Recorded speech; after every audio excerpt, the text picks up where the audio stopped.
Vamos iniciar esse bate-papo. É uma primeira saudação, um agradecimento, né, a todos vocês que se dispuseram, né, a essa conversa. Então, professor Clóvis, por gentileza, vamos iniciar os nossos trabalhos. A bola está com Vossa Excelência.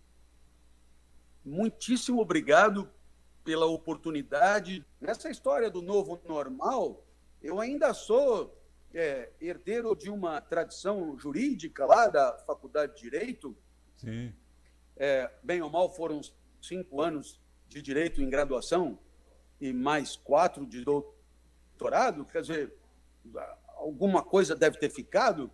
E nesse direito eu entendi que normal tem a ver com norma. E norma quem faz é a gente. Em outras palavras, é o entendimento humano, é a lucidez humana, é a razão prática do homem que definirá as normas que regerão a vida e a convivência. Por essas e por outras, o mundo pós-pandêmico e tudo aquilo que porventura mudar, mudará por conta da nossa iniciativa. Às vezes eu penso, e aqui eu me calo, às vezes eu penso que as pessoas falam assim, o mundo não será o mesmo depois da pandemia. Bom, isto é uma obviedade, uma afirmação acaciana. É claro que o mundo não será o mesmo, porque nunca foi o mesmo, nem por um segundo. Agora, as pessoas costumam sugerir que o mundo que nós vamos encontrar é uma espécie de espetáculo que nós vamos descobrir quando pudermos descer no andar térreo, né? Nossa, como se fosse a aurora boreal. Olha, o que aconteceu com o mundo enquanto eu estava preso? Não, o mundo a que estamos nos referindo é uma construção nossa. Portanto, se você quer saber o que vai acontecer com o mundo pós-pandemia, saiba, ele tem muito a ver com as tuas iniciativas, as tuas disposições, os teus discursos e as tuas ações nesse momento. Porque é vivendo e interagindo que estamos, junto com o resto da humanidade, construindo o mundo, sempre de maneira provisória, mas construindo o mundo. Portanto, não se trata de ver o que aconteceu quando tudo acabar, e sim de não parar de construir e de fazer acontecer. E o curioso disso aqui, que nós falamos do Homo sapiens, né? Nós passamos por Homo videns e agora é o Homo sapiens, que ele vive zapeando, né? Ver qual é o mundinho que mais lhe convém. Professores, falou em história e em realidade, é o Homo sapiens, né? Que fica zapeando aí. Eu estou lembrando de dois fatos, né? Eu fui juiz na região amazônica por 9 anos. 9 anos. Né? Eu nunca fui muito de ficar preso só em gabinete. Eu saía, né? Ia para as comunidades ribeirinhas, aprender, né? E eu estou me lembrando agora de uma conversa, né, em uma dessas comunidades ribeirinhas, com um grupo de adolescentes. Né? E o que me marcou? Eu comecei a conversar com uma menina, ela tinha à época 16 anos. Aí perguntei para ela, e como vão os estudos? Ela, não tem não, aqui não tem escola, quando vem a professora não tem livro, não tem merenda, a gente senta no chão, aqui não tem o que estudar não, doutor. Aí eu perguntei, e o trabalho? Ela falou, que trabalho? Né? A gente passa a vida aqui vendo o rio passar. Ela foi até poética, né? Nesse sofrimento. Aí a última, eu tentei levantar um pouquinho, desopilar, e perguntei, e o namorado? Ela não mudou a feição, triste, e disse o seguinte, olha, eu não quero namorar esses meninos daqui não, porque com 12, 13 anos, já estão se metendo com droga, né, com álcool, e não é essa vida que eu quero para mim. Aí, ao final, eu perguntei, o que você espera da vida? Ela me olhou nos olhos e disse, nada, nada. Uma menina de 16 anos. Né? O outro fato que eu trago nas minhas reminiscências, né, eu também lido muito com população em situação de rua. Né? Então, num desses jantares de final de ano, Natal, eu comecei a conversar com uma pessoa, né? Visivelmente ela estava fora da realidade, drogada. Aí eu chamei uma pessoa, um líder comunitário, né? Pedi para que encaminhasse essa pessoa para um lar, para um abrigo, né? Para que ela fosse minimamente acolhida. Assim foi feito, né? 6 meses depois, né, eu estava passando, né, em alguma atividade justamente com essa população, lá estava ele de volta, bêbado, né, maltrapilho, e eu perguntei para ele, o que você está fazendo aqui? Ele falou, a rua é o meu lugar, eu não tenho para onde ir. Lembra daquela menininha que nada espera da vida? Então, ó, vamos dizer assim, quando o sol da esperança se apaga, o mundo acaba? Será que é assim? Professor Clóvis?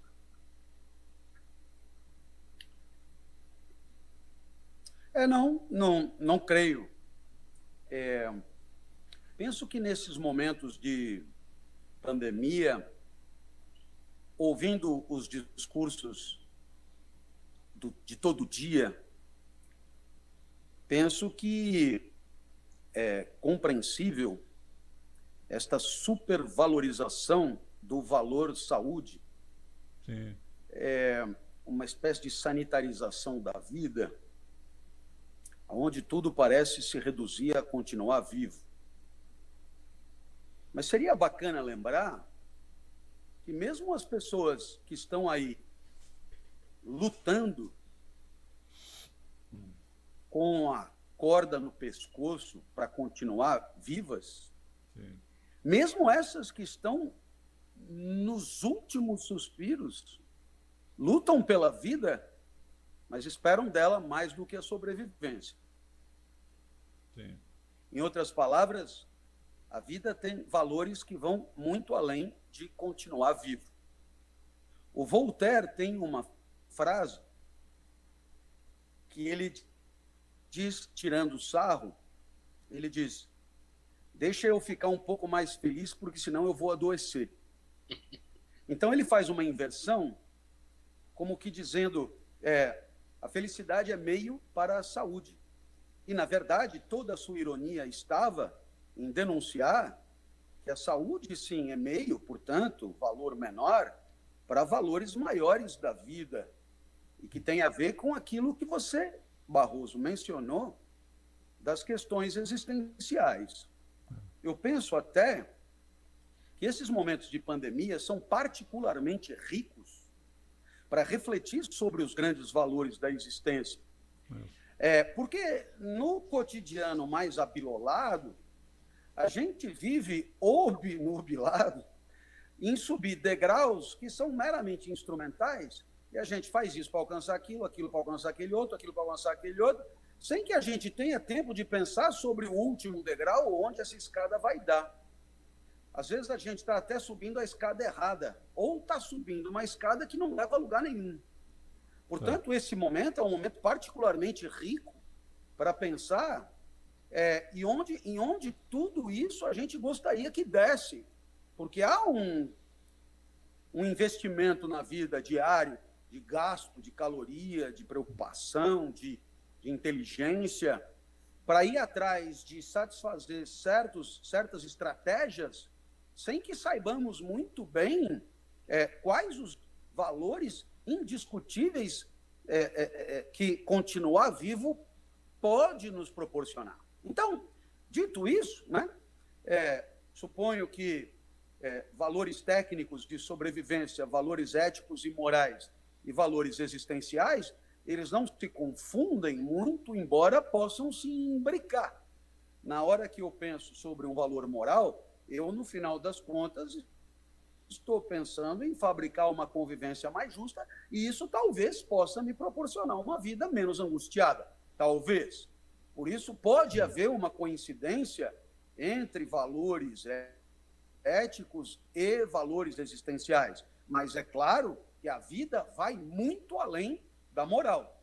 Afinal de contas, sabemos o quanto pessoas candidatas a santo tiveram vidas desgraçadas. Sabemos o quanto é possível ser fiel até a medula e ser traído descaradamente. Sabemos o quanto é possível ser honesto e ser roubado na primeira esquina. por essas e por outras, sabemos muito bem que não há um paralelo ou uma sobreposição rigorosa entre valores morais e o que acontece conosco na vida. Agora, para voltar àquela moça lá, que me emocionou, aquela lá da região amazônica, eu sempre, na esteira dos estoicos, sempre fui um pouco contra a questão da esperança. E sempre achei que a esperança, como afeto que atravessa a vida, a esperança desfoca. Porque a esperança, evidentemente, implica um desencontro com o mundo, porque senão não esperaríamos por ele. A esperança, evidentemente, implica uma certa ignorância em relação ao mundo, porque quem tem certezas não precisa esperar. E a esperança, evidentemente, sempre implica uma certa castidade, porque na esperança não há gozo, há até desejo, mas não há gozo porque não há encontro. Portanto, eu sempre defendi um programa de criança alegria no lugar de criança esperança. Uma criança absolutamente contemplada por um mundo alegrador na concretitude do instante vivido, e não na divagação ou na imaginação, que digamos, o ponto maior de toda a esperança. O problema, Barroso, é que no caso desta moça aí, não há nem esperança, nem alegria, nem nada. A esperança não foi afugentada por uma vida plena.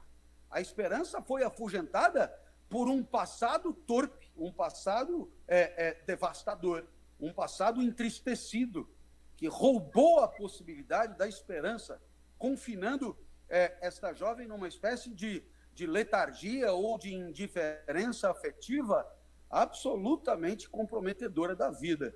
Por isso, essa menina revelou que falta-lhe esperança, mas mais dramaticamente ainda, falta-lhe amor. Sabe, concluindo aqui a minha fala, eu estou absolutamente convencido de que, justamente, essa espécie de socialização que tivemos, que posterga toda a alegria, toda a vida plena, para quando alguma coisa acontecer, espécie de ponto central de toda a esperança, acaba nos acomodando a uma espera sem fim, a patrocinar um desencontro com o mundo que nunca vai se arrumar. Então eu prendo pessoas para uma possibilidade rica de busca de vida plena, quando a mente, os americanos agora, eles sempre têm a boa expressão para trazer para o contemporâneo aquilo que sempre se disse, mindfulness, né? A tal da vida plena poderia ser vivida agora mesmo, quando eu li o livro sobre a felicidade do Pondé, do Karnal e do Cortella. Eu tinha lido uma primeira vez para fazer o prefácio e eu li agora que nem gente, porque antes eu não li que nem gente, eu li para fazer o prefácio. E agora eu li não de forma instrumental para subir um degrau, eu li na plenitude. E nessa leitura, a vida preencheu a vida. E eu não queria que a leitura acabasse. Nossa, eu dei outro dia um exemplo que me encantou. Eu morei 1 ano no Rio de Janeiro com o meu pai, pessoa mais importante da minha vida. O meu pai que me cuidou, o meu pai que me tirou de onde eu estava, o meu pai que assumiu a minha paternidade, o meu pai que me deu tudo. E o meu pai precisou ir trabalhar no Rio de Janeiro e eu fiquei 1 ano lá com ele. Eu morava em Botafogo, na rua Lauro Miller, antes ainda do shopping que se construiu ali, e a gente ou ia na Praia Vermelha ou ia em Copacabana, mas a gente ia sempre à praia. E um dia meu pai me ensinou a pegar jacaré. E meu pai dizia assim, você tem que ficar na posição certa da onda, onde a onda quebra, e aí você se joga na onda e a onda te levará até ela morrer na praia. Quando eu não estava no lugar certo, eu passava pelo jacaré, a onda passava por mim e nada acontecia. Mas quando eu estava no lugar certo, a onda passava por mim, eu e a onda virávamos uma coisa só. E ali, ali eu tive uma lição. Nada é melhor do que pegar jacaré. Nada é melhor do que pegar jacaré e entender que a vida pode ser plena, porque enquanto o jacaré está me levando, eu não penso nem na nostalgia do passado, nem nos planos do futuro. A plenitude daquele instante esgota a existência. E, nossa, isso aconteceu nas aulas. Eu sempre achei que dar aula, é como pegar jacaré. A mente se torna de tal maneira plena que não sobra espaço para o que está por vir. Não tem espaço. Todas as minhas células estão aqui dedicadas a produzir o discurso menos decepcionante possível. E esse momento de vida plena torna toda a esperança inadequada, porque esse instante de presença é um instante preenchedor da vida. Então, existe essa possibilidade da vida vivida naquele mesmo instante onde ela está, ser de tal maneira preenchedor que dispense o recurso a vidas paralelas, a vidas que poderiam estar sendo vividas e não estão, a vidas vindouras que poderão ser vividas, ou a vidas pretéritas que deixaram suas sequelas. Então, eu acho que essa jovem lá da região amazônica, ela não só não vê esperança, como ela também não vê plenitude. E isso é devastador. Se eu pudesse chegar até ela, se a minha fala pudesse chegar até ela, caberia um unguento, uma mão estendida de tentar criar condições mínimas né? De que algum valor existencial pudesse fazer sentido e trazer aquele instante, trazer para aquele instante alguma alegria possível, algum afeto positivo possível. Bom, faltam-me as palavras, mas sobra solidariedade, né? sobra compaixão, sobra simpatia, sobra vontade, sabe quando a alegria determina a alegria, mas a vida devastada determina a devastação da própria vida? Funciona um pouco assim. Muito. Esses momentos de pandemia são muito ricos para você se dar conta de que é capaz de considerar o outro, de que é capaz de interagir com o outro de maneira a um paralelo afetivo em que a alegria do outro é a condição da própria e a tristeza do outro é a dramática causa da própria tristeza. Exato. E aí, puxa vida, que vontade de estar com as pessoas que sofrem e ter a pretensão de poder diminuir essa tristeza de alguma maneira, oferecendo a elas o que produzimos de melhor. Olha, só uma percepção, né? Me parece o que a esperança tem de substantivo é ser verbo. Tá? O sofrimento é tanto que a pessoa passa a não crer, né? Passa a achar que a sua vida não tem sentido, né? E é muito por isso. Aí vem uma resposta do cardeal Martini, essa percepção de convivência, né? É justamente quando o outro entra em cena, nasce a ética, né? Então, essa ética piedosa no sentido filosófico de cuidar, né?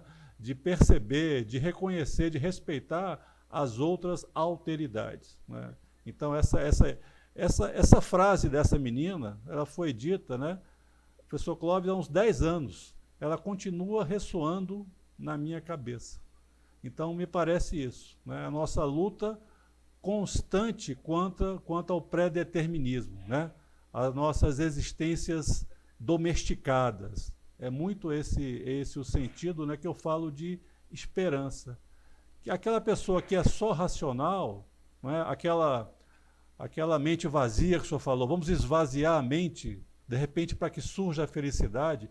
Olha, esse excesso de razão mata, né? E a esperança, a crença no melhor, ela nos leva a caminhar utopicamente, né? A gente nunca vai chegar. A gente tem aquela vontade, né, de mudar o mundo. Eu não quero jogar um balde de água fria, não. O mundo vai mudar de qualquer maneira. A nossa questão é como nós vamos influenciar, em que sentido, né, nós podemos indicar essa mudança, né? Ainda estamos a ensaiar essa tal de humanidade, professor Clóvis. Ainda estamos a ensaiar. E talvez a gente consiga entender minimamente se nós pensarmos o seguinte, olha, a filosofia, enquanto qualidade das perguntas, né? A ciência, enquanto qualidade das respostas, mas a ética, enquanto qualidade das escolhas. Estamos fazendo escolhas fundamentais para o nosso futuro, né? É muito o que o senhor falou, né? Essa questão do tesão, da potência que nós devemos ter para justificar a nossa existência, a nossa crença no futuro. Senão não vale a pena viver. Né? Apesar de tudo, do sofrimento, porque a gente continua, porque a gente está vivo. Eu te diria que, se formos pensar na questão da ética, se você imaginar que para os gregos que inventaram o termo, a ética era tributária de uma concepção cósmica do mundo e da existência humana. O cosmos era entendido como um organismo vivo, grande, finito e ordenado, onde cada parte cumpria um pouco com o seu papel, não é? Ergon, a sua função, a sua finalidade. Então, o vento venta e refresca, a maré mareia, o sapo sapeia, o intestino peristalta, e todas as partes cumprem com o seu papel, totalizando o universo, que teria uma alma, né, propriamente. Então você pergunta, bom, e do ponto de vista ético? Existe uma ética cósmica, existe uma responsabilidade pelo bom funcionamento do cosmos. E a justiça é uma espécie de ajuste ao todo cósmico. E o respeito à própria natureza é condição desse ajuste. Não é? Então, quer dizer, a busca da eudaimonia, a busca da arete, da excelência, garante esse encaixe no todo cósmico. Na natureza não teria nada de bobeira, sem função. Então, cada um sabe de si. Muito bem. O que foi que aconteceu? O que foi que aconteceu é que, em algum momento da história da humanidade, o homem deixou de pensar que o universo é finito e ordenado e organizado como um grande organismo vivo ou uma grande máquina. O homem passou a entender o universo como infinito e caótico. A gente deve isso a Copérnico, Galileu, Newton, sobretudo. E aí, você olha e pergunta, mas e agora a ética? Porque se a ética cósmica era um encaixe numa espécie de vazio de quebra-cabeça certinho para nós, agora não tem mais o grande bicho, não tem mais a grande máquina. Portanto, passamos por uma ética que é humanista. Em outras palavras, é o homem que entra no lugar do cosmos a discutir e a discernir sobre valores de convivência, valores de estar junto, valores de interação e respeitá-los. Percebam, se antes o certo ou o errado, do ponto de vista ético e moral, era uma descoberta no cosmos, a partir de agora é uma definição humana. Então, o homem, a ética mudou completamente de significado. Por quê? Porque não cabe ao homem ser um mero respeitador de normas, como o compliance corporativo às vezes quer nos fazer convencer. Não. Cabe ao homem, ao fazer ética, muito antes de respeitar e cumprir normas, cabe ao homem refletir sobre valores e princípios que darão fundamento a essas normas. Em outras palavras, cabe ao homem pensar sobre em que tipo de sociedade quer viver. Cabe ao homem pensar até mesmo a que tipo de humanidade ele quer pertencer. E a partir daí, com isso na cabeça, ele poderá argumentar, discutir e debater sobre a ética, sobre o mínimo de limites à conduta humana, visando a proteção de valores comuns e a convivência melhor possível. Sim. Aí você vai ou deixar um cara como Rousseau falar, muito querido nas faculdades de Direito, e Rousseau dirá: a ética é inseparável de um aperfeiçoamento da convivência. Um aperfeiçoamento que, como todo aperfeiçoamento, indica um caráter provisório, mas, eu diria, progressivo, de uma convivência cada vez mais justa, mas definida pelo homem. O momento, portanto, é um momento particularmente rico, eu acho, para que o homem se dê conta de que, muitas vezes, em plena ética humanista, o homem acaba sucumbindo à tirania de 2 ou 3 que definem o certo e o errado em nome do grupo, fazendo da própria alegria a alegria universal, fazendo dos próprios interesses os interesses de todo mundo. E aí o momento é muito auspicioso para entender que, se não tivermos a coragem de levantar a mão e dar a nossa contribuição na construção da nova humanidade, evidentemente alguém fará em nosso lugar. Esperam-se uma imensa transformação, mas o fato é que não teremos essa imensa transformação. E por quê?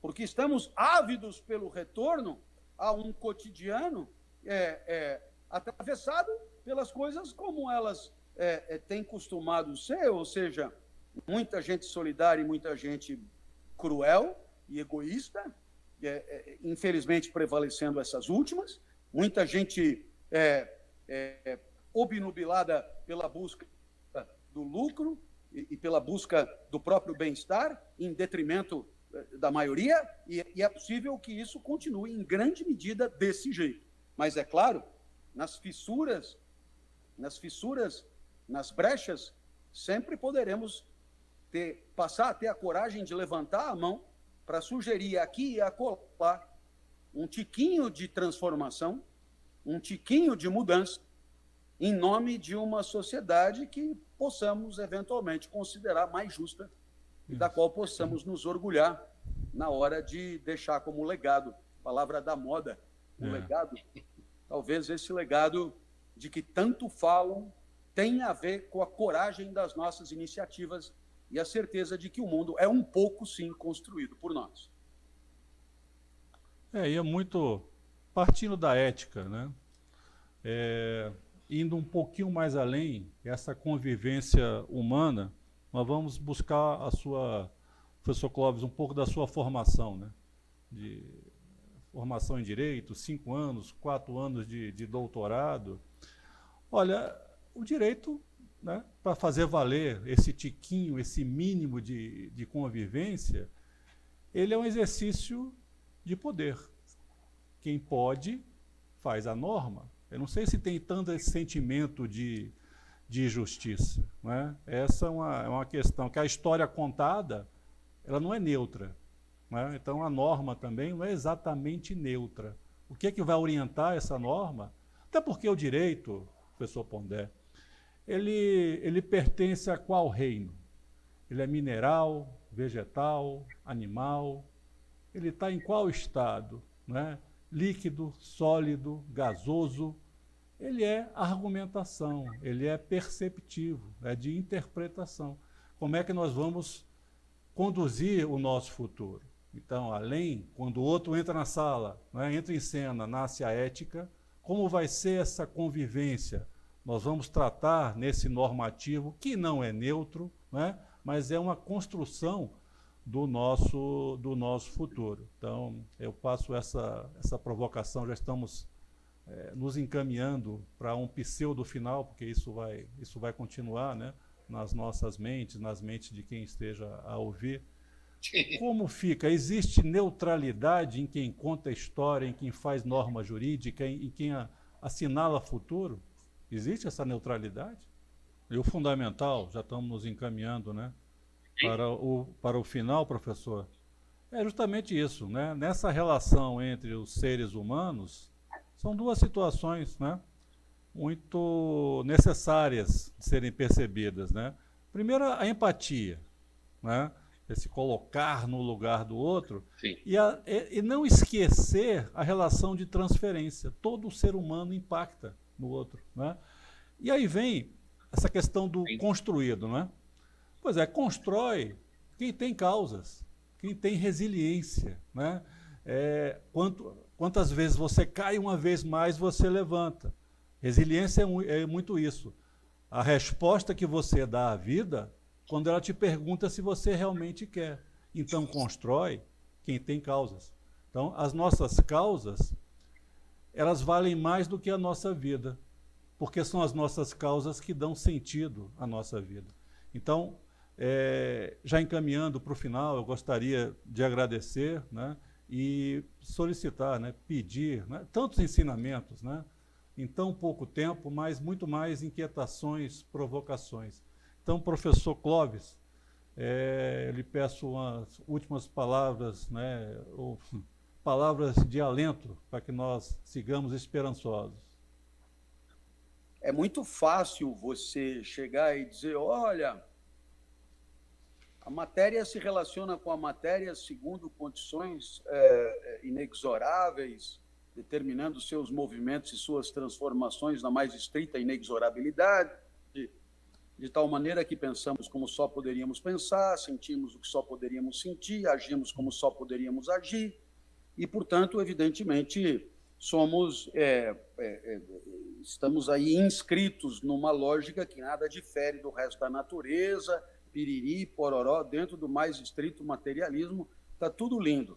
Até o dia que alguém estiver te socando na rua e te chutando, e você pedir para que a pessoa pare e ela diga, olha, eu não passo de uma espécie de equação complicada dos meus traumas, das minhas células e das minhas inclinações afetivas. Eu nada posso fazer para me parar. E todos esses pontapés que eu estou te dando são o resultado inexorável das células que estão em confusão dentro de mim. E você, que um dia achou tão legal que tudo fosse como só poderia ser, você clamará para que haja em nós alguma coisa que vá além da estrita materialidade crua e do determinismo pobre. Por essas e por outras, talvez não esteja tão na moda, mas é bacana acreditar que podemos arregaçar as mangas, usar uma fresta de autonomia que nos reste e transformar a sociedade de uma maneira que possa nos ser mais conveniente. Eu queria agradecer muito o ministro Barroso pelo convite, pela possibilidade de conhecê-lo, de tentar colaborar com alguma coisa e me colocar sempre à disposição por qualquer iniciativa vindoura. Dizer que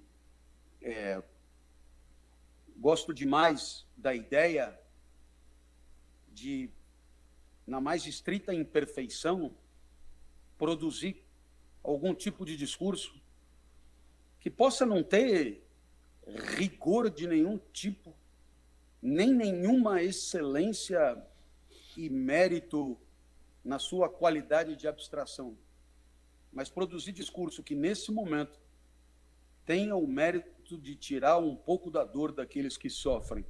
Então, eu queria convidar todos, eu tenho feito duas coisas, um é um podcast chamado Inédita Pamonha, dando conta do ineditismo de cada instante existencial, como uma forma de reverenciar a vida, e também tenho feito um negócio chamado Despertar Inspirado. Acordo 5h30, a primeira coisa que me vem à cabeça, vira um vídeo, e essas duas mensagens você pode encontrar na revista Inspire-se, que eu tenho feito força para divulgar. Naturalmente, você tem acesso a isso pelo canal do YouTube, de maneira imediata. É só conectar lá, Despertar Inspirado. Eu acho que são coisas mais sentidas do que propriamente sofisticadas do ponto de vista intelectual, mas é a colaboração que eu considero mais pertinente para esse momento. É um prazer imenso, um prazer imenso. Eu só, ao final, eu pontuo o seguinte, olha, o tempo é uma abstração que nos permite construir história, que seja principalmente a nossa. Falamos para aquela menininha, né? Não tem a menor dúvida disso. E eu vou baixinho confidenciar. Construção, não é? Nós que somos do bem somos mais. Nós que somos do bem somos mais. Daí vem esse alento, né? Essa garra, essa potência, né? Em construir futuro. É isso que vale a pena. Então, muitíssimo obrigado, né? Até uma próxima oportunidade.